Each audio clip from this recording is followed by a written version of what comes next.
देवभूमि के दंगल में आप सभी का स्वागत है। मैं हूं आपके साथ यशी शुक्ला और आज देवभूमि के दंगल में बात करेंगे अग्निपथ की अग्नि परीक्षा।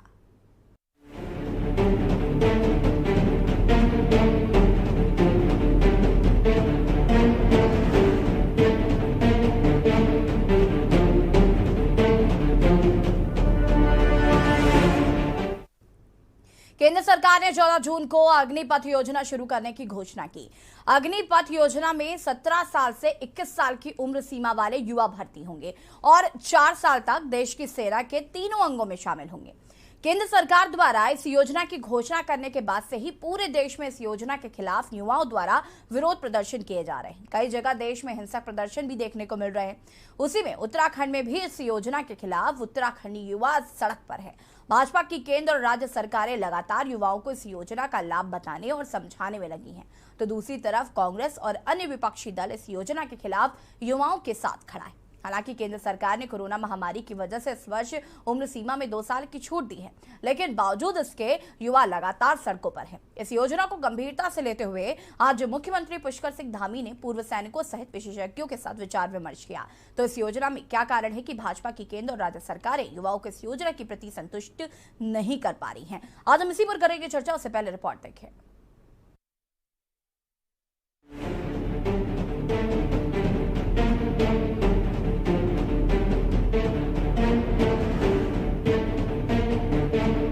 केंद्र सरकार ने तीनों सेना में युवाओं को भर्ती के लिए अग्निपथ योजना लाने की घोषणा की। केंद्र सरकार के मुताबिक अग्निपथ योजना के अंतर्गत देश का युवा 17 से 21 साल की उम्र में सशस्त्र बल भर्ती हो सकेगा। साथ ही 4 साल की सेना में सेवा देने के बाद उसको अग्निवीर की उपाधि के साथ सेना निवृत्त किया जाएगा। साथ ही 4 साल की सेवा पूरी होने पर 25% को नियमित सेवा में रखा जाएगा। बाकी 75% के लिए सरकार शिक्षा, नौकरी व कारोबार के लिए कई अन्य विकल्प पेश कर रही है। केंद्र सरकार द्वारा अग्निपथ योजना लागू करने के विरोध में देश भर में प्रदर्शन किए जा रहे हैं। साथ ही ये विरोध उत्तराखंड में भी जारी है। उत्तराखंड के कई जिलों में अग्निपथ योजना के खिलाफ प्रदर्शन हो रहा है। अग्निपथ योजना के खिलाफ युवाओं और बेरोजगारों ने अपना मोर्चा खोल दिया है। आज भी राजधानी स्थित गांधी पार्क से युवाओं ने इसके खिलाफ सचिवालय तक रैली निकाली। भाजपा की केंद्र और राज्य सरकार लगातार युवाओं को इस योजना का लाभ बताने और समझाने में लगी है, तो विपक्ष इस योजना के खिलाफ प्रदर्शन कर रहे युवाओं के साथ खड़ा है। वहीं उत्तराखंड के मुख्यमंत्री पुष्कर सिंह धामी ने विपक्ष पर वार करते हुए कहा कि विपक्षी दल युवाओं को बरगलाने का काम कर रहा है। केंद्र सरकार द्वारा अग्निपथ योजना राष्ट्र हित में चलाई गई योजना है। राज्य की धामी सरकार केंद्र की मोदी सरकार के साथ मजबूती से खड़ी है। उन्होंने कहा कि सेना से रिटायर होने वाले 75% सैनिकों को पैरा मिलिट्री फोर्सेज में और अन्य सेवाओं में शामिल किया जाएगा। आज अग्निवीर योजना लेकर आए हैं, तो निश्चित रूप से देश हित में योजना को लाया गया है। जो 75% लोग रह जाएंगे उनको विभिन्न क्षेत्रों में पहले से ही समायोजित करने जाने की बात हो चुकी है। कुछ लोग आज नौजवानों को, युवाओं को भड़काकर, उनको गुमराह करके उनको एक गलत दिशा में ले जा रहे हैं। हमारे सभी सैनिकों ने अपने अपने सुझाव दिए और उन्होंने कहा है कि हम मजबूती से मोदी जी के साथ खड़े हैं, देश के साथ खड़े हैं। विपक्ष लगातार इस योजना का विरोध कर रहा है। कांग्रेस के प्रदेश प्रवक्ता का कहना है कि देश के युवाओं के भविष्य के साथ मोदी सरकार खिलवाड़ कर रही है। आज देश का युवा सड़कों पर है, लेकिन मोदी सरकार के कान पर जू भी नहीं रेंग रही है। आज अग्निपथ का ही सवाल नहीं है। मोदी सरकार ने पहले भी जितने फैसले किए हैं उस पर अड़ियल रवैया अपनाया है और अग्निपथ योजना से पहले सेना में हैं 1 लाख पद खाली पड़े हैं, पहले उनको भरने का काम करें। और आज देश का नौजवान अपनी मर्जी से सड़कों पर है। कांग्रेस उनके साथ लोकतांत्रिक तरीके से खड़ी और कांग्रेस किसी भी तरह के हिंसक प्रदर्शन से युवाओं का सपोर्ट नहीं करती है। वहीं आम आदमी पार्टी के संगठन समन्वयक जोत सिंह बिस ने कहा कि जो इस देश के नौजवान के रोजगार देने के पक्ष में, आम आदमी पार्टी उसके पक्ष में है और अग्निपथ योजना का विरोध कर रहे हैं। युवाओं से अपील करते हैं कि सरकारी संपत्ति को नुकसान न पहुंचाया जाए। आम आदमी पार्टी आपके साथ हमेशा खड़ी है। बिना सोचे समझे आपने कई फैसले किए, नोटबंदी से लेकर किसान आंदोलन से लेकर। तब भी इन्होंने कहा था कि हरियाणा और राजस्थान के कुछ चंद किसान बैठे हुए, और बाकी कुछ नहीं है। कांग्रेस उनके पीछे खड़ी है, लेकिन उसके बाद उनको वो वापस लेना पड़ा। आज वही स्थिति अग्निपथ को आप इस तरह से ब्रांडिंग उनके जो सांसद उनके मंत्री कर रहे हैं, ये समझ से परे है कि क्या आवश्यकता है इस बात की। वो बताएं ना, 4 साल की आप नौकरी देंगे, 4 साल की नौकरी देने के बाद आप 1 महीने की छुट्टी पर ईयर देंगे। 4 साल में आपने 4 महीने वो अलग कर दिए, 6 महीने ट्रेनिंग के हो गए, 1 साल वो वापस हो गया। उन्हीं के एक सांसद कहते हैं कि 1 करोड़ से ज्यादा वैकेंसियां जो है केंद्र में जो है खाली है।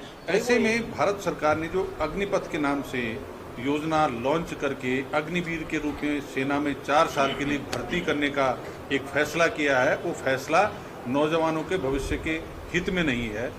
हम नौजवानों से अपील करते हैं कि आप पिछले 6 दिन से सड़कों पर हैं और आगजनी तोड़ फोड़ की जो घटनाएं हो रही हैं, जो सरकारी संपत्तियों को नुकसान पहुंचाने की घटनाएं हैं, वो ठीक नहीं है। ये घटनाएं आंदोलन को कमजोर करेंगी। ये संपत्ति किसी व्यक्ति और किसी पार्टी की नहीं, ये देश की संपत्ति, हमारी संपत्ति है, उसकी रक्षा करना हमारा दायित्व है। उत्तराखंड सैनिक बहुल प्रदेश माना जाता है। देश की तीनों सेनाओं में उत्तराखंड से सबसे ज्यादा सैनिक अपनी सेवाएं दे रहे हैं। आज अग्निपथ योजना को लेकर आज प्रदेश का युवा सड़कों पर है।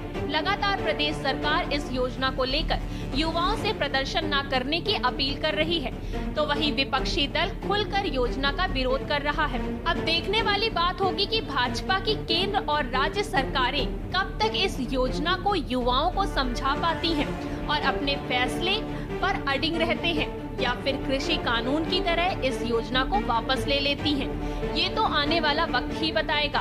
के न्यूज़ इंडिया के लिए दानिश अली की रिपोर्ट।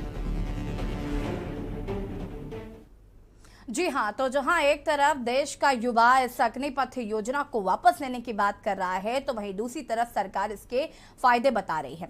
हालांकि ये तो देखना ही होगा कि क्या इस योजना को वापस लिया जाता है, लेकिन फिलहाल की अगर हम बात करें तो इस योजना को वापस नहीं लिया जाएगा, बल्कि इसी अग्निपथ योजना के तहत ही भर्तियां होंगी, जिसका विरोध युवा तो कर ही रहे हैं, साथ ही साथ विपक्षी दल जो है वो भी युवाओं के साथ खड़े नजर आ रहे हैं। और आज हम इसी पर चर्चा करेंगे। हमारे साथ कुछ मेहमान भी जुड़ चुके हैं, उनसे आपका परिचय करा देते हैं। सत्यवीर चौहान जी भाजपा प्रवक्ता हैं, हमारे साथ जुड़ चुके हैं। आरुषि सुंदरियाल जी कांग्रेस प्रवक्ता हैं, जुड़ चुकी हैं। संगीता शर्मा आम आदमी पार्टी प्रवक्ता हमारे साथ जुड़ चुकी हैं। नरेंद्र शेट्टी जी वरिष्ठ पत्रकार हैं, हमारे जुड़ चुके हैं। रिटायर्ड कर्नल जी गोस्वामी जी हमारे साथ जुड़े हुए हैं। आप सभी का बहुत बहुत स्वागत है। और सबसे पहले मैं जी गोस्वामी जी आपके पास ही आना चाहूंगी और आपसे जानना चाहूंगी कि आप इस अग्निपथ योजना को कैसे देख रहे हैं, क्योंकि एक तरफ जहां आज देश का युवा सड़कों पर नजर आ रहा है, बच्चे देश का भविष्य होते हैं कहते हैं, और आज वही युवा सड़कों पर है और सरकारी संपत्तियों का जिस तरीके से नुकसान हो रहा है, विरोध नहीं किया जा रहा, हिंसक प्रदर्शन जो है वो किया जा रहा है, कैसे देख रहे हैं इसे?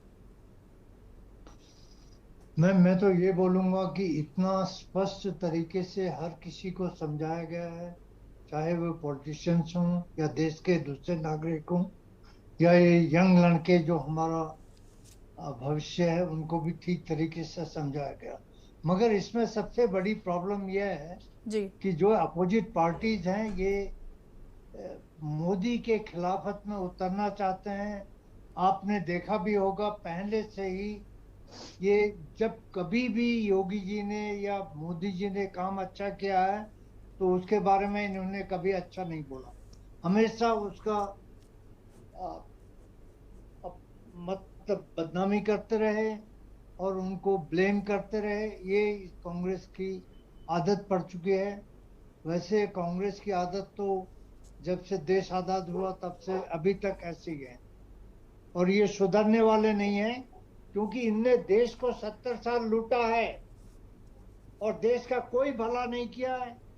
देश में इतना ये एक राज्य एक पॉलिटिशियन पार्टी होते हुए इनके साथ कोई अपोजिशन नहीं था, जो मर्जी आया सो किया। अब वो मर्जी इनकी थोड़ा खत्म हुई तो ये ऐसे तड़प रहे हैं जैसे मछली बगैर पानी के तड़पती है। इसका कोई इलाज नहीं है। Let them go in their way, but हम लोगों को अपना काम करना है और करेंगे। इसमें हमको न दाएं बाएं कहीं नहीं जाना है, जो हमने सोचा है वो करेंगे। ठीक है कर्नल साहब, वापस आएंगे आपके पास सबसे और भी क्योंकि जिस तरीके से जैसे कि आपका कहना है कि जो युवा हैं वो भ्रमित नजर आ रहे हैं, एक एक करके इस योजना के बारे में समझाया जा रहा है, फिर भी लोगों को समझ नहीं आ रहा और विपक्ष इस तरीके से लगातार युवाओं का साथ दे रहा है, कहीं ना कहीं ये गलत। इस पर हम विस्तार से चर्चा आगे हम करेंगे। हमारे साथ भाजपा प्रवक्ता भी जुड़ चुके हैं। सत्यवीर जी, क्या कुछ कहना है इस योजना को लेकर? एक तरफ जहां आप इसके फायदे बता रहे हैं तो वहीं युवा सड़कों पर है, जगह जगह प्रदर्शन हो रहा है और विपक्ष का भी साथ है। यशी जी, आपको प्रणाम और आपके सभी दर्शकों को प्रणाम, और कर्नल साहब को एक एनसीसी कैडेट, पुराने एनसीसी कैडेट का जय हिंद। और मैं अपनी बात को यहाँ से शुरू करना चाहता हूँ। तीनों सेनाओं के चीफ ने आके बताया है कि इस जो अभी अग्निपथ योजना बुलाई गई है, जिससे अग्निवीर बनेंगे, उसके देश को क्या फायदे होने वाले, राष्ट्र को क्या फायदे होने वाले और नौजवानों को क्या फायदे होने वाली है, क्या दिशा उनको मिलने वाली है उनके जीवन में। उन्होंने सब अपने प्रत्येक सवाल का वहां पर उन्होंने जवाब दिया।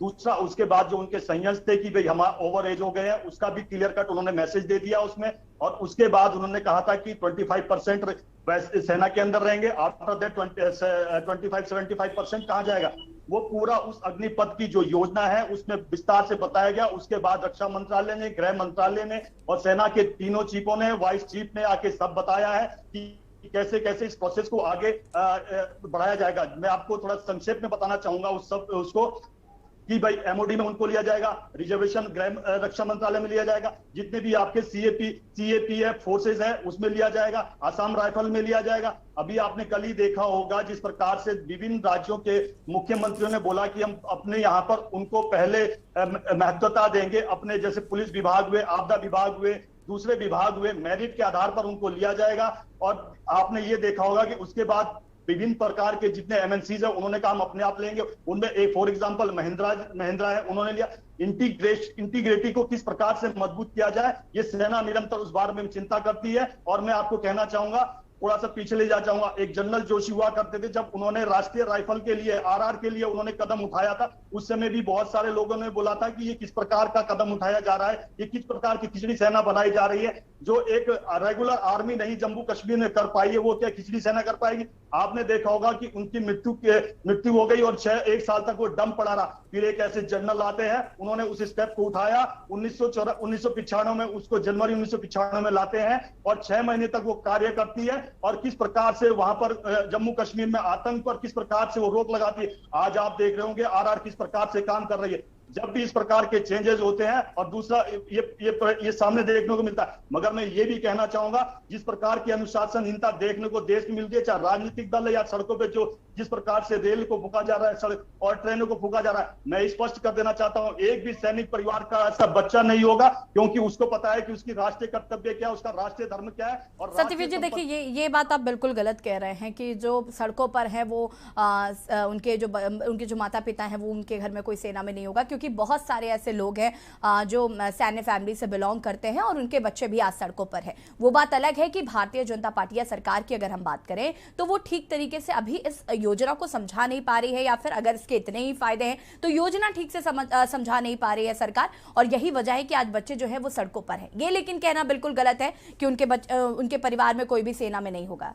मैं स्पष्ट कर देना चाहता हूं, भारतीय जनता पार्टी सेना के सामने कहीं भी नहीं टिकती। जब सेना के तीनों प्रमुखों ने आके बता दिया है कि इस योजना के क्या विस्तार से पूरा बता दिया है, उसके बाद भी अगर ये देखने को मिलता है तो मैं स्पष्ट तौर से कहना चाहता हूं कि कोई भी सैनिक परिवार का पुत्र नहीं होगा, क्योंकि सैनिक परिवार का पुत्र जानता है कि उसकी राष्ट्रीय कर्तव्य क्या है, उसका राष्ट्रीय धर्म क्या है और राष्ट्रीय संपत्ति की किस प्रकार से रक्षा की जाती है। उसको इवन ये तक आता है कैसे बैठना है, कैसे बोलना है, कैसे चलना है, कैसे ड्रेसअप होना है। तो राष्ट्र जो इस प्रकार के निरंतर उस गतिविधियों में रहता है, वो इस प्रकार की गतिविधि नहीं कर सकता। और दूसरा मैं स्पष्ट कर देना चाहता हूं, जैसे जैसे ये अभी जिस प्रकार से तीनों सेनाओं ने अपनी रिक्रूटमेंट का डेट निकाल दी है, जैसे जैसे ये नजदीक आएगी ये विद्रोह अपने आप खत्म होता जाएगा। और मैं और भी कहना चाहता हूं, इस प्रकार की अनुशासनहीनता वाले कोई भी एक व्यक्ति ना सेना लेना चाहेगी।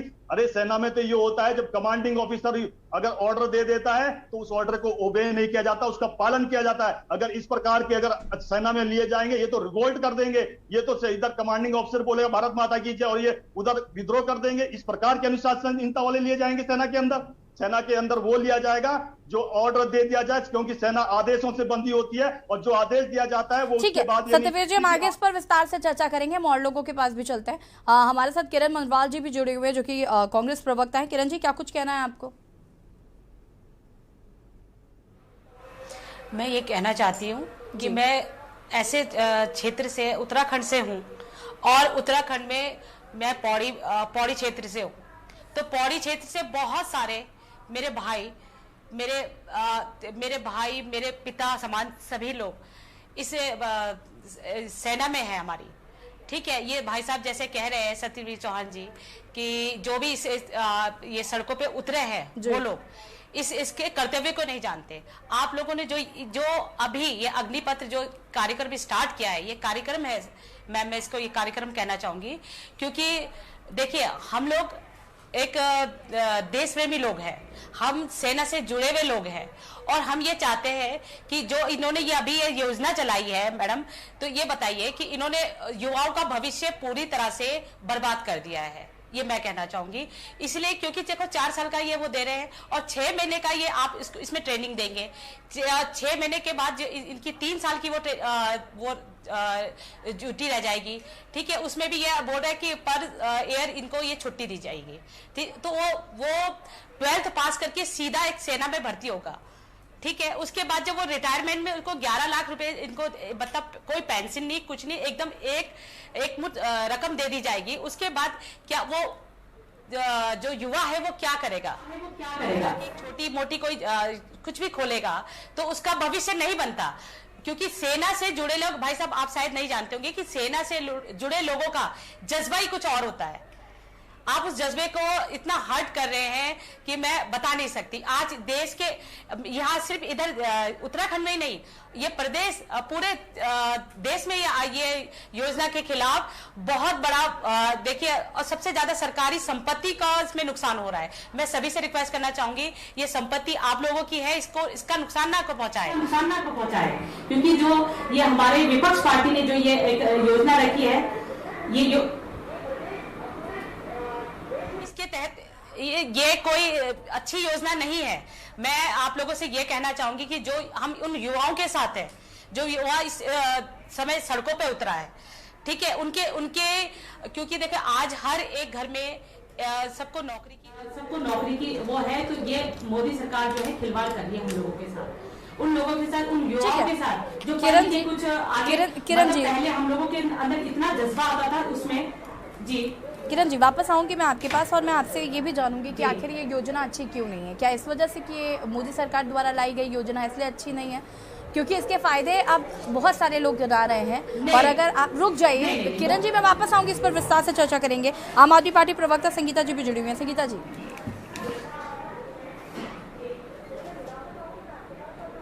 बोला और सत्यवीर जी ने भी बोला, मेरे मन में बहुत सारे प्रश्न खड़े हुए जी। कर्नल साहब ने वहाँ जॉब की है सेना में रहते हुए, और सत्यवीर जी इस योजना की बहुत वाहवाही कर रहे हैं जी।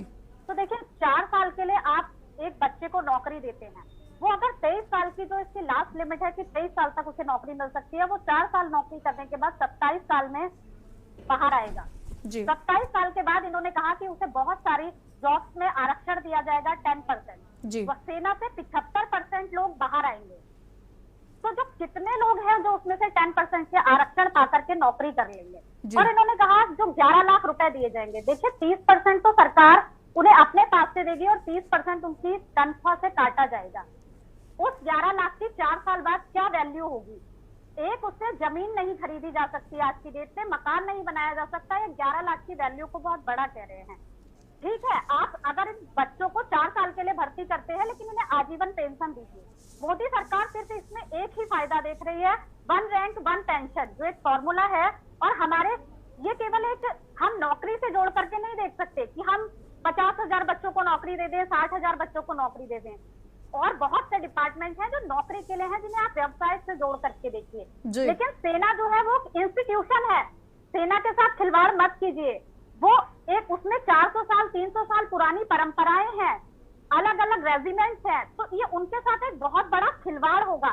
और देखिए दूसरी चीज यशी जी, जो भी सेना में बच्चे जाते हैं, और हमारा तो सैन्य बहुल क्षेत्र है, हम देखते हैं जो रिमोट एरियाज के लोग हैं, किसानों के बच्चे, मजदूरों के बच्चे, गरीब के बच्चे, हम देखते हैं कि वो ज्यादा मेहनत करते हैं और उनका एक सपना होता है कि हम सेना में जाएं, क्योंकि वहां हमें जल्दी नौकरी मिलेगी और हम राष्ट्र सेवा भी कर पाएंगे। और अगर हम वहां शहीद हो जाते हैं तो पीछे से हमारे परिवार को चलाने के लिए पेंशन मिलेगी, हमारी बहन की शादी के लिए खर्चा निकलेगा जी।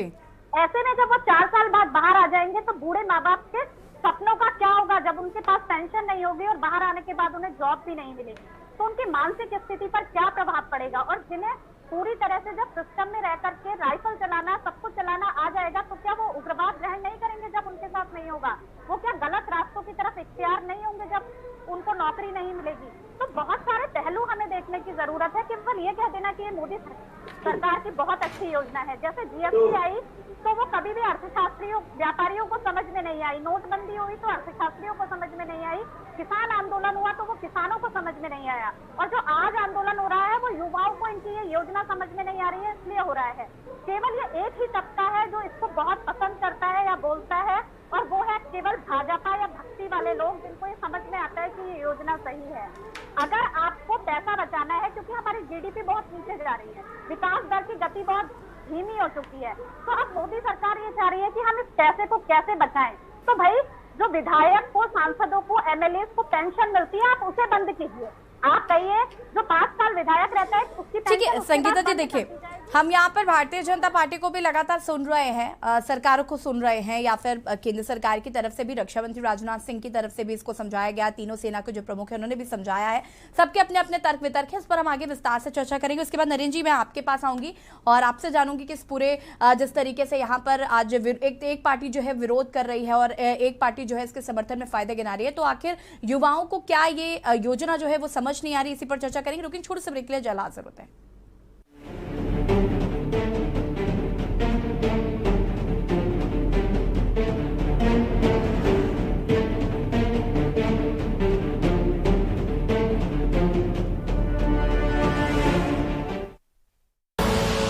आप देख रहे हैं के न्यूज, खबरों का सारथी।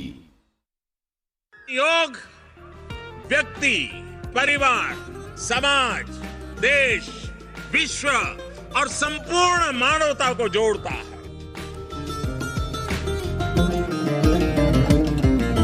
भारत का उपहार है, योग रोग पे प्रहार है, आपदा की हार है, योग तो पालनहार है।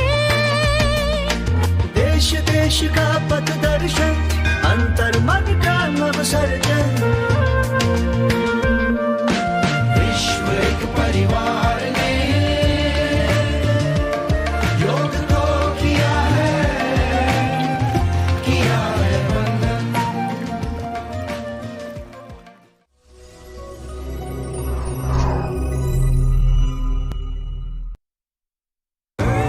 देखें कौन नया खिलाड़ी आया है, समझा देते हैं, प्यार से समझाएंगे। ये तो अपनी जुबान है। जुबान एक हो तो दिल भी एक होने चाहिए। विमल बोलो जुबान केसरी। आप देख रहे हैं के न्यूज, खबरों का सारथी।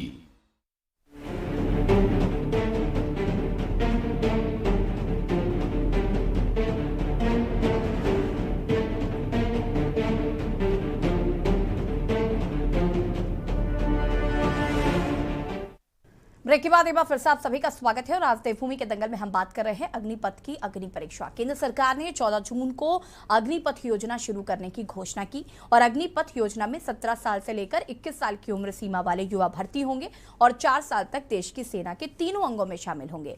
केंद्र सरकार द्वारा इस योजना की घोषणा करने के बाद से ही पूरे देश में इस योजना के खिलाफ युवाओं द्वारा विरोध प्रदर्शन किए जा रहे हैं। कई जगह पर देश में हिंसक प्रदर्शन भी देखने को मिल रहे हैं और उसी में उत्तराखंड में भी इस योजना के खिलाफ उत्तराखंडी युवा आज सड़क पर हैं। विपक्ष का भी पूरा समर्थन मिल रहा है। वहीं दूसरी ओर सरकार इस योजना के फायदे जो हैं वो युवाओं को पहुंचाने की कोशिश कर रही है और इसी पर हम लगातार चर्चा करें और सीधे नरेंद्र जी का रुख कर लेते हैं। नरेंद्र जी, अगर हम गवर्नमेंट जॉब की बात करें या फिर सेना में भर्ती होने की बात करें तो कहीं ना कहीं एक बहुत बड़ा क्रेज होता है। बचपन से भी मैं सुनती आई हूँ कि हमारी फैमिली से किसी को सेना में होना चाहिए या कई बार मेरे भाई को भी मेरे पापा ने बोला है कि आप अप्लाई करो सेना के लिए। आज लेकिन कहीं ना कहीं जिस तरीके से युवा सड़कों पर है 4 साल का ये जो एक सीमित टाइम पीरियड है, इसको लेकर जो है वो युवा सड़कों पर है कि 4 साल को बढ़ा दिया जाए या फिर पेंशन जो है वो कर देनी चाहिए ताकि कैसे भी उनका फ्यूचर जो है वो सिक्योर हो सके। और अगर हम आम धारणा की बात करें तो कहीं ना कहीं गवर्नमेंट जॉब की आम धारणा यही होती है कि फ्यूचर सिक्योर हो जाता है, और शायद यही वजह है कि आज युवा जो है वो सड़कों पर नजर आ रहे हैं। एक तरफ जहां सरकार इस योजना के फायदे गिना रही, वहीं विपक्ष को इसका पूरा समर्थन मिल रहा है। कैसे देख रहे हैं आप?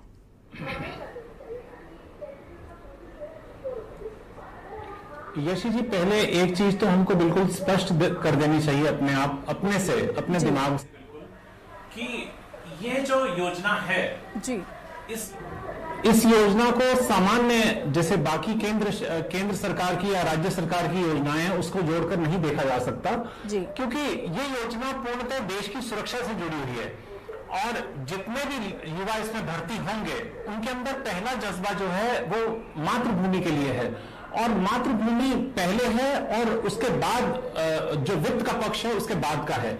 अगर हम पहले इसको वित्त के साथ जोड़ के चलेंगे तो फिर तो ये चाहे पीडब्ल्यूडी हो, सिंचाई हो, इरिगेशन डिपार्टमेंट दूसरे डिपार्टमेंट हैं, तो इनसे तुलना करें अगर तो इसका कोई औचित्य नहीं है, क्योंकि पूरे देश में 200 से ज्यादा ऐसे सरकारी विभाग होंगे जहां पे सिर्फ युवा केवल उसके लिए पैसों के लिए और अच्छे पैकेज के लिए जाता है। ये पैकेज का मामला नहीं है, ये देश की सुरक्षा का मामला है। लेकिन जिन्होंने भी इस योजना का इजाद किया है और इसको लोकार्पित किया है, बेशक मैं कहता हूं पूरी उन्होंने अच्छी तरीके से इसके गुण दोष के आधार पर इसको किया होगा, लेकिन अगर सारे देश का युवा सड़कों पर है तो उनके मन में जो संशय है जिस तरीके का, और उनका जो संशय है कि हमारा भविष्य क्या होगा आगे, उस संशय को दूर करने के लिए यशी केंद्र सरकार को इसके ऊपर एक बार दोबारा से पुनर्विचार करना चाहिए। हाई पावर्ड डिफेंस पर्सनल्स की कमेटी हो, रिटायर्ड सैनिकों की और अधिकारियों की कमेटी हो जो इसको रिव्यू करे इस चीज को कि केवल 4 साल के लिए हम युवा को ले रहे हैं, तो 4 साल के लिए लेने से उसका एक ड्रॉबैक ये है कि उसकी प्रतिबद्धता जो है देश के प्रति वो मुझे नहीं लगता उस गहराई तक होगी कि वो पूरी तरीके से समर्पित होकर कार्य करे, क्योंकि 6 महीने उसकी ट्रेनिंग में निकल जाएगी, 3.5 साल और बचेंगे, 3.5 साल में वो कम से कम 6 महीने की उसकी छुट्टियां भी होंगी, तो वो 3 साल का जो कोर्स करेगा तो उसका मन तो कभी स्थिर हो ही नहीं पाएगा।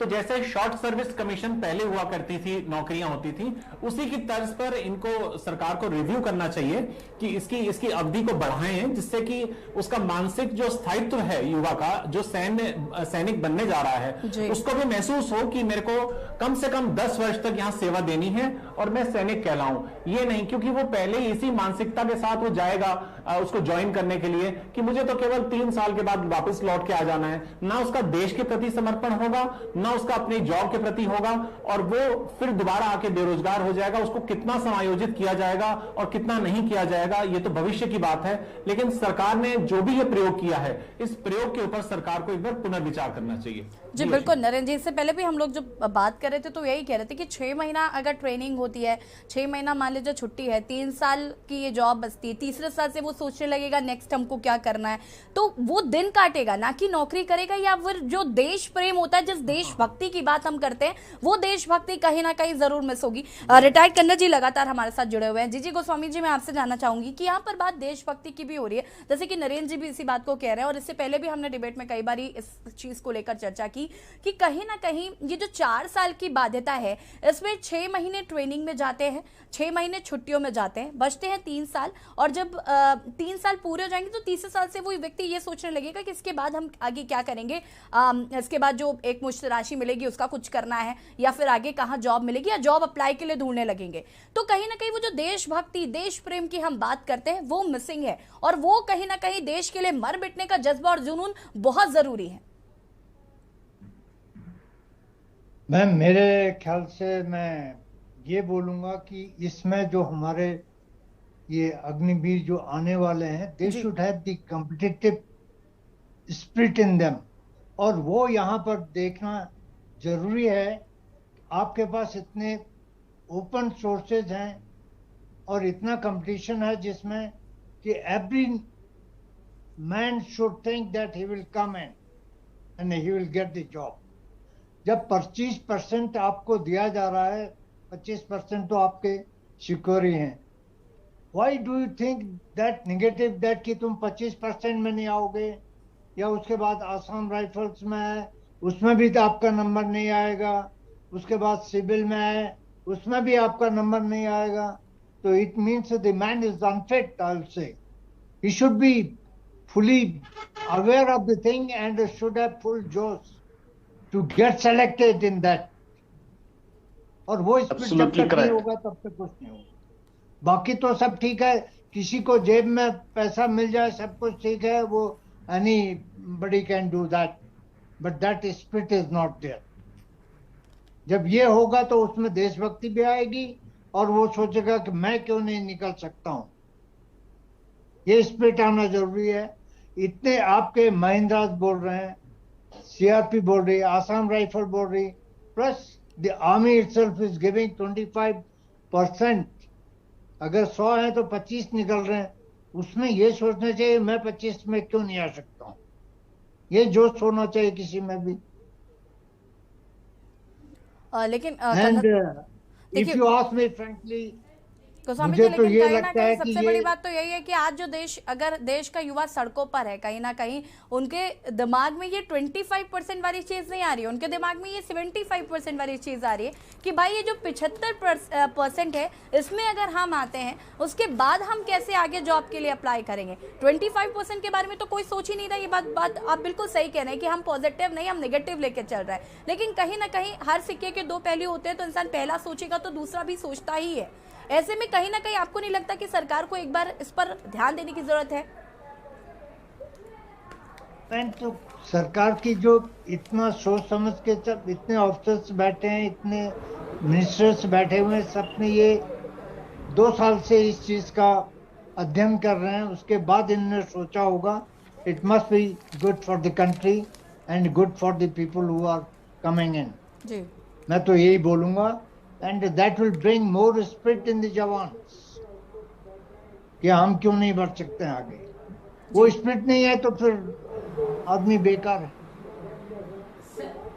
Thank you sir. मैं आपसे मैं एक बात कहना चाहूंगी सर. आप बिल्कुल ठीक कह रहे हैं जो बात कह रहे हैं, लेकिन मैं ये कह रही हूँ कि आप अगर अभी मतलब 19 साल के युवा को आप आर्मी में 6 महीने की ट्रेनिंग देंगे और 4 साल बाद, मतलब 4 साल भी नहीं 3 साल बाद वो घर वापस आ जाएगा, तो उसपे देश प्रेम का जज्बा तो है ही नहीं.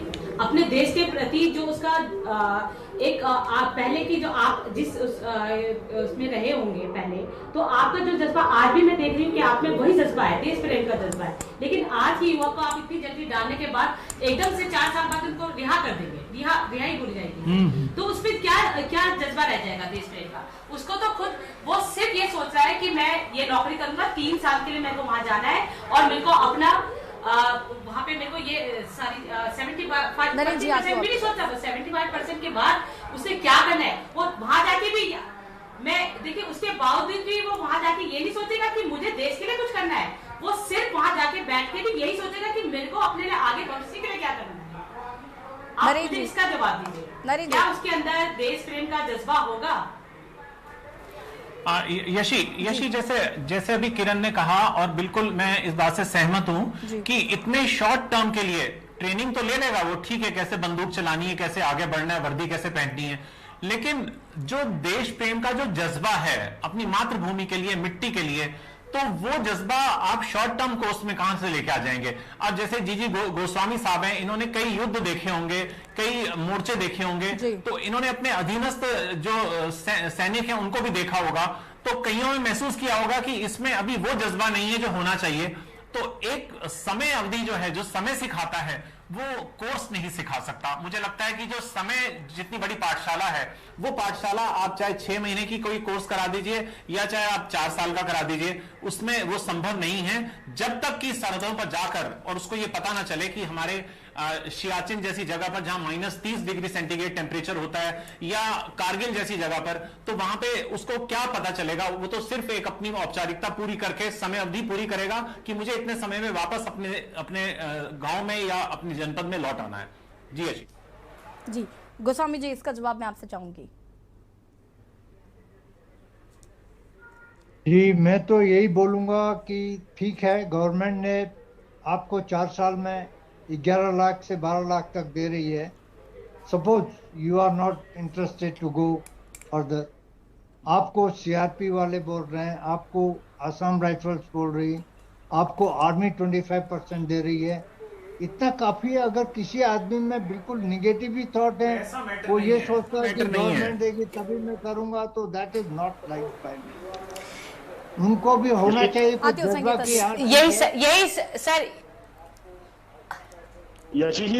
यही सर यही चीज तो मैं आपसे जानना चाह रही हूँ। 4 साल बाद जी आती है, उसके बाद मैं आपके पास आऊंगी। आप ये कह रहे कि जी किरण जी अपनी बात को पूरा करें आप।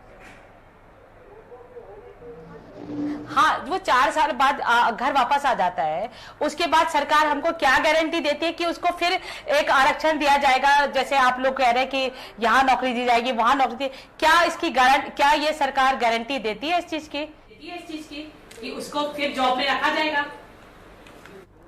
यशी जी मैं जवाब दे दूं इस बात का। सत्यवीर जी, संगीता जी इसके बाद मैं आपके पास आऊंगी। सत्यवीर जी जवाब दीजिए।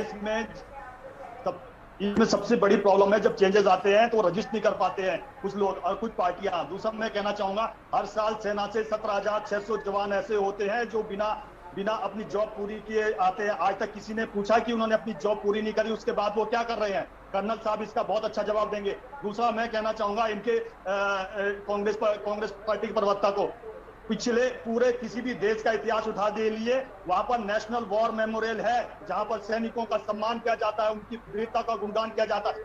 इस भारत देश को 75 साल होने वाले थे और 2014 से पहले निरंतर यहाँ की सेनाओं ने कहा कि हमें नेशनल वॉर मेमोरियल चाहिए। नेशनल वॉर मेमोरियल नहीं था भारत के पास, वो बना 2014 आने के बाद। उसके बाद भी किस प्रकार से इन्होंने कहा कि जब अमर जवान ज्योति ये विखंडित हो जाएगी, किस प्रकार के इन्होंने उस समय भी हथकंडे अपनाए। दूसरा मैं कहना चाहूंगा, इनके भूतपूर्व राष्ट्रीय अध्यक्ष और अभूतपूर्व राष्ट्रीय अध्यक्ष राहुल गांधी जी ने जब एक ऑडिटोरियम में इन्होंने अपनी सभा करी थी, तब वहीं पे सैनिक पुत्र था। जब उन्होंने अनगढ़ बातें करी, क्या हम कुछ देर के लिए रुक जाइए? अरे रुक जाइए सत्यवीर जी, रुक अभी ये किरण जी रुकिए सत्यवीर जी रुकिए। मुझे ये बताइए कि ये बहुत ही संवेदनशील मुद्दा है। आज देश का युवा जो है वो सड़कों पर है, उसके बाद भी अभी आप भारतीय जनता पार्टी और कांग्रेस के बीच की चीजें बता रहे हैं। आप इस पर डिस्कस करिए ना कि कैसे युवा। रुक जाइए सत्यवीर जी, रुक जाइए। आप इस पर डिस्कस करिए ना कि क्या होगा, युवाओं को कैसे समझाना है। आपने तो उन युवाओं को कह दिया कि उनके परिवार से कोई सेना में नहीं होगा, उनके अंदर देशभक्ति नहीं होगी, देश प्रेम नहीं होगा। अगर कोई विरोध करता है योजना का तो वो खालिस्तानी पाकिस्तानी हो जाता है। हमेशा आप ऐसी ही बातें करते हैं। पहले उससे आपका उत्तर देने से पहले क्या बताना चाहूंगा, जिनके राष्ट्रीय अध्यक्ष को एनसीसी की फुल फॉर्म नहीं है, वो राष्ट्रीय सेना के बारे, वो भारतीय सेना के बारे में बताएंगे कि भारतीय सेना कैसे काम करती है, भारतीय सेना कैसे युद्ध लड़ती है, भारतीय सेना कैसे अनुशासित रहती है, भारतीय सेना अपना परचम गौरव कैसे लहराती है, वो बताएंगे आज की सेना को कि किस प्रकार से काम होता है। और जिन्होंने सेना अध्यक्ष को यूं बोला कि सड़क अब आपकी बात पे आता हूं मैं। आपको मैं बताना चाहूंगा, फिर से ये चीज स्पष्ट कर देना चाहूंगा, चाहे कर्नल साहब से आप पूछ लीजिए, क्या सैनिक पुत्र होगा जो इस प्रकार से जिस सड़कों पे आके ट्रेन को तो सत्यवीर जी आप ये कहना चाहते हैं कि सिर्फ सैनिक पुत्र ही केवल सेना में जाने के लायक है? आप ये कहना चाहते हैं? मैंने ये स्पष्ट कर देना चाहता हूँ, ये चीज चैनल के बार बार इस बात को क्यों कह रहे हैं कि कोई भी उनके परिवार में सेना से नहीं होगा? अगर कोई व्यक्ति अपनी पीढ़ी, मैं मानती हूं कि वो जो विरोध प्रदर्शन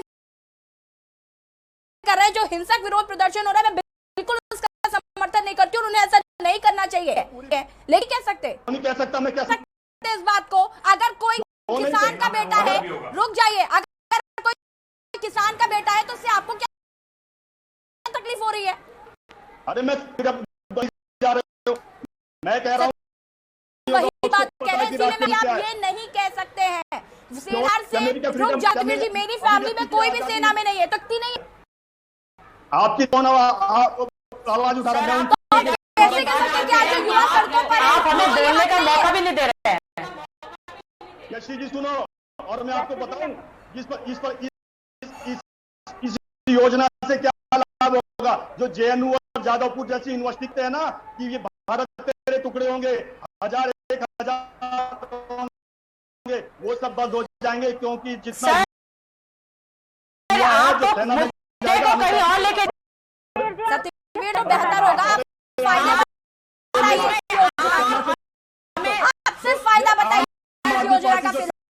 सत्यवीर जी आप हमें सिर्फ इस योजना का चाहिए। सत्यवीर जी आती हूँ मैं आपकी कीजिए। मैं नहीं बोला और इतनी देर बाद मुझे बोलने को दिया गया तो मुझे स्पष्टता से बोलने दिया करिए। सत्यवीर जी अगर आप बताएंगे तो मुझे भी इसके युवाओं को भी शायद ये योजना समझ में, तो की बातें करेंगे तो कोई भी सुनना। और आपको बता दूं सेना में योजना कैसे बनती है, और आपको बता दूं command to headquarter to deep headquarter to cricket to unit to corps को जाती है और वहीं से फिर रिवर्स होती है। गहन चिंतन के बाद बनी है इस योजना की। गहन चिंतन के बाद भी अब तक 4 संशोधन हो चुके हैं। कमांड का मतलब क्या होता है? सत्यवीर जी इतने गहन चिंतन के बाद 4 संशोधन हो चुके हैं, ये आपके नॉलेज में है या नहीं है? ये संशोधन ये उस योजना के अंदर अभी आपके चैनल पे स्पष्ट कर देना चाहता हूँ। तीनों सेनाओं के जनरलों ने ये आके बोला है, वाईसी ने आके बोला है, जरा आप इसको अपडेट रखा करिए। मैं इस योजना से बाहर की एक चीज बता रहा हूँ और बता रहा हूँ किस प्रकार से योजनाएं बनती है और आप उनकी तौहीन कर रहे हैं। बहुत बहुत धन्यवाद सत्यवीर जी, आपका बहुत बहुत धन्यवाद कि आपने मुझे बताया कि ये योजना कैसे बनती है। लेकिन फिलहाल आप इस योजना के फायदे बता दीजिए। तमाम आवाजें उठी है। सत्यवीर जी आप फिलहाल इस योजना के फायदे बता दीजिए। मैं वापस आऊंगी वैसे आपके पास। संगीता जी मैं इस योजना के फायदे रुक जाइए संगीता जी। उस समय से यशी जी, सत्यवीर जी जिसने जिस तरह से कहा, ये डिबेट चैनल आपका बहुत लोग देखते हैं और पूरा भारत देख रहा है। जिस तरह से इन्होंने कहा उसमें कोई भी सैनिक पुत्र नहीं होगा, सारे ऐसे वैसे लोग होंगे। सत्यवीर जी अगर बच्चे सेना में न जाएं तो आप ऐसे नहीं बैठेंगे।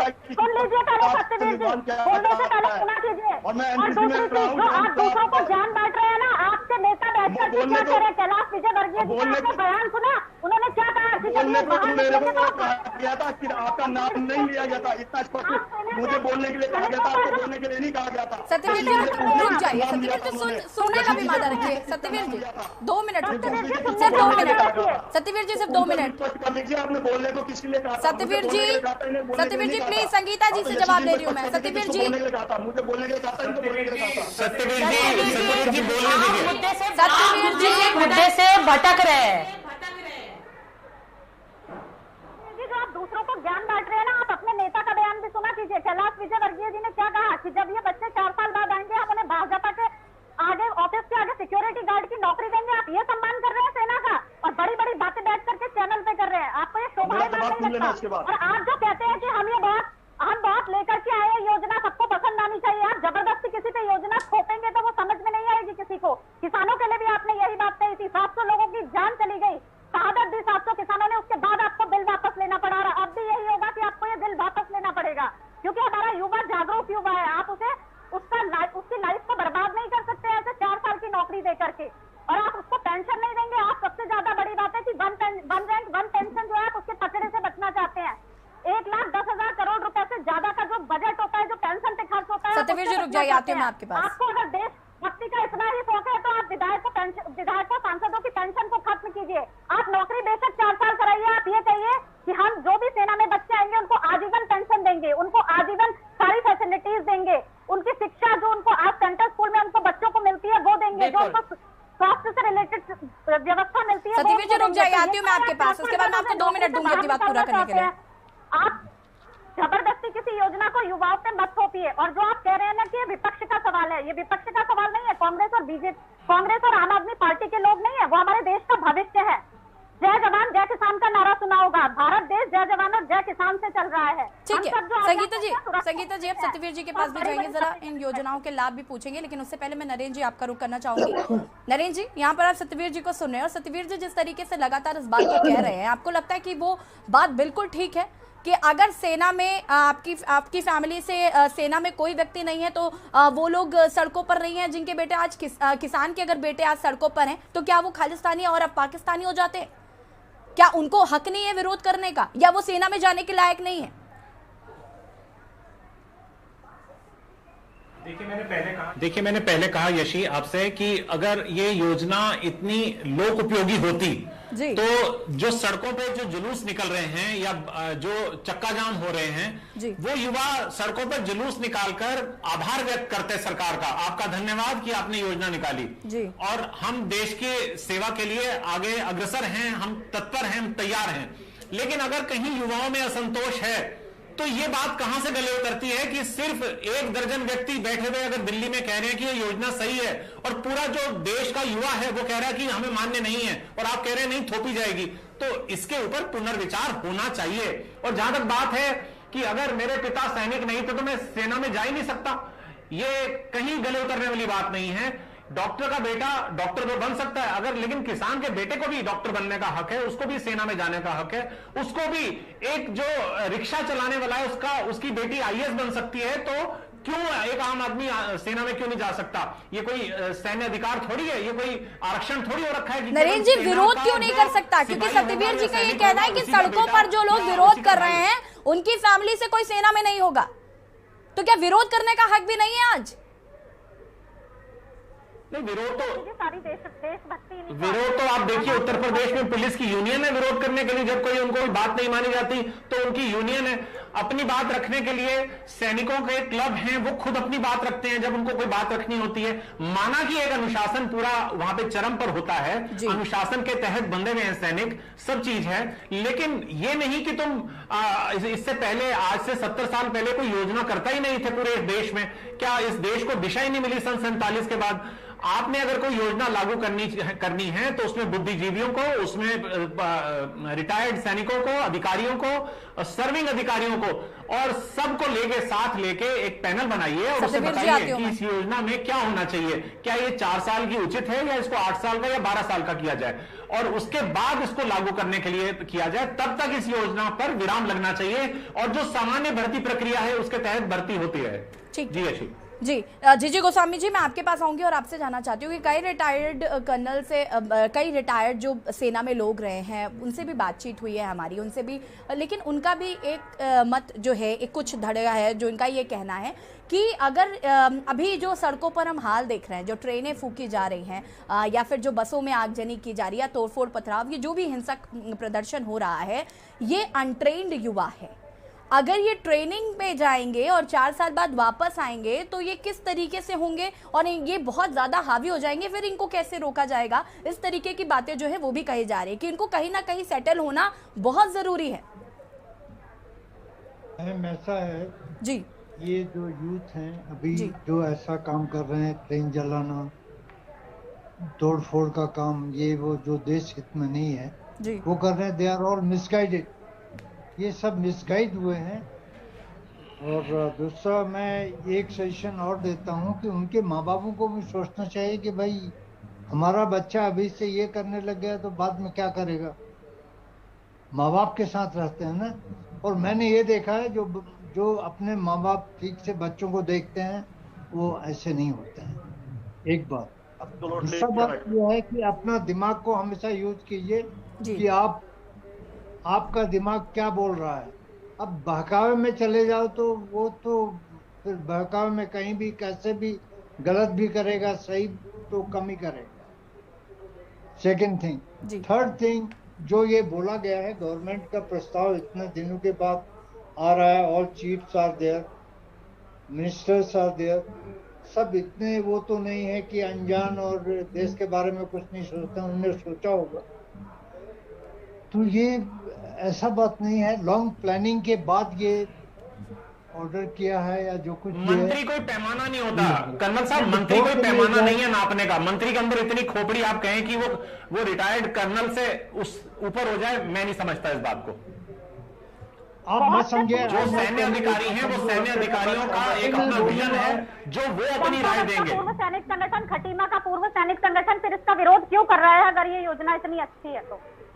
ठीक है, अब हम सत्यवीर जी के पास, जी बिल्कुल संगीता जी, क्योंकि वक्त की भी कमी है। सत्यवीर जी, मैं आपके पास आऊंगी और आपसे जानना चाहूंगी कि इस योजना के आप सिर्फ लाभ बता दीजिए, वो ज्यादा बेहतर होगा। अनलेस अनटिल आप जो बातें कर रहे हैं उनको किनारे रखिए। और दूसरी बात मैं आपको बता देना चाहती हूँ, क्योंकि इससे पहले आप मुझे बता रहे थे कि योजनाएं कैसे बनती हैं, तो आपको बता दूं कि मुख्यमंत्री पुष्कर सिंह धामी भी आज सुझाव मांग रहे थे, क्योंकि वो चाह रहे हैं कि अगर कहीं कुछ कमी खामी रह गई है तो उसे चेंज किया जाएगा। 4 संशोधन ऑलरेडी हो चुके हैं। तो योजनाएं कैसे बनती है आप मुझे ये मत बताइए, आप सिर्फ इतना बताइए कि इस योजनाओं के फायदे क्या हैं। मैं आपको पहले चीज स्पष्ट कर देना चाहता हूँ, जो आप बोल रहे हो वो उचित नहीं है। मैं आपको फिर स्पष्ट कर देना चाहता हूँ, मेरी बात सुन लीजिए।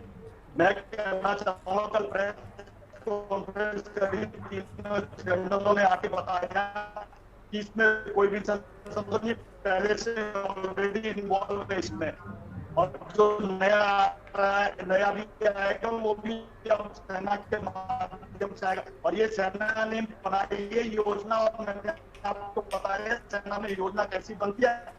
अगर आप इस बात को नहीं समझना चाहते तो जो सेना में जाने लायक होगा, और सेना में जब एक बार जनता की तरह कार्य करता है, इसको केवल राष्ट्रीय झंडा दिखता है, इस प्रकार से इसको मैं हमेशा फैलाता हूँ और इस प्रकार से इसका गौरव बढ़ता रहा, इसका गुणगान गाता रहूं, ये उसके अंदर राष्ट्रीयता की भावना जगती है। उसके बाद भी इस योजना के अंदर जिस प्रकार से सिविल एविएशन से लेके MOD से लेके CAPA से लेके और जितने भी कुछ राज्यों ने भी बोला है कि हम अपने पुलिस विभागों से लेके अनेक जगह उनके लिए प्रावधान है, उनका जो जिस प्रकार की ट्रेनिंग हुई है उसको बेकार नहीं जाने दिया जाएगा। अगर उसके बाद भी जिसको समझ नहीं आता तो उसको समझने का भी हक नहीं है। दूसरा मैं आपको बता देना चाहता हूँ स्पष्ट तौर से, सत्यवीर जी आप पल्ला नहीं झाड़ सकते हैं यहाँ पर। आधा हिंदुस्तान आधी आबादी आज सड़कों पर है, कह सकते हैं आधा हिंदुस्तान आधी आबादी आज सड़कों पर है। आप पल्ला नहीं झाड़ सकते इससे कि जिन्हें समझ में नहीं आता उनको समझाएंगे नहीं हम। जिस दिन भर्तियां शुरू या चीजें आप किसी के बीच में नहीं बोलती, आप मेरे बीच में बोलना शुरू कर देते हो सत्यवीर जी, क्योंकि आप गलत बात बोल रहे हैं। आपको लगता है कि विपक्ष, एक सेकंड रुकिए, आप कह रहे हैं विपक्ष जो है वो युवाओं को भड़का रहा है। आपको लगता है कि विपक्ष आज उस औहदे पर है कि किसी को भड़का सकता है? हाँ, विपक्ष भड़का सकता है। उसके बाद आप कह रहे हैं आज का युवा इतना पढ़ा लिखा है। किरण जी रुक जाइए, सत्यवीर जी आप मुझे बताइए पहले। जी मैं आपसे एक चीज आपको अगर अरे JNU का युवा भी हमने देखा है, जादवपुर का JNU भी देखा है, JNU से NDA का छात्र भी निकलता है और हमने देखे किस प्रकार के वहां पे नारे भी लगे हैं। ये भी ध्यान देने योग्य बात है। इस बात को भी इसमें लाई अपने चैनल पे, किस प्रकार से टेलीविजन की स्क्रीन ब्लैक हुई है वो भी बताइए मुझे। और दूसरा बताना चाहूंगा कि सेना के पास जब हथियार के लिए उस समय एक एंटेंजी से कहा था तो पैसा नहीं है, मगर अगस्ता वेस्टलैंड के लिए करप्शन करने के लिए अपने VIP चौपर लाने के लिए इनके पास पैसा था। आधुनिक सेना के गए थे हम निरंतर हम। चलिए ठीक है सत्यवीर जी, वक्त की बहुत कमी है लेकिन फिर भी युवाओं को समझाने की जरूरत है। अगर ये योजना इतनी ही लाभकारी है तो आप सभी का बहुत बहुत शुक्रिया चर्चा में शामिल होने के लिए। और लगातार आज हम बात कर रहे थे अग्निपथ की अग्नि परीक्षा युवाओं का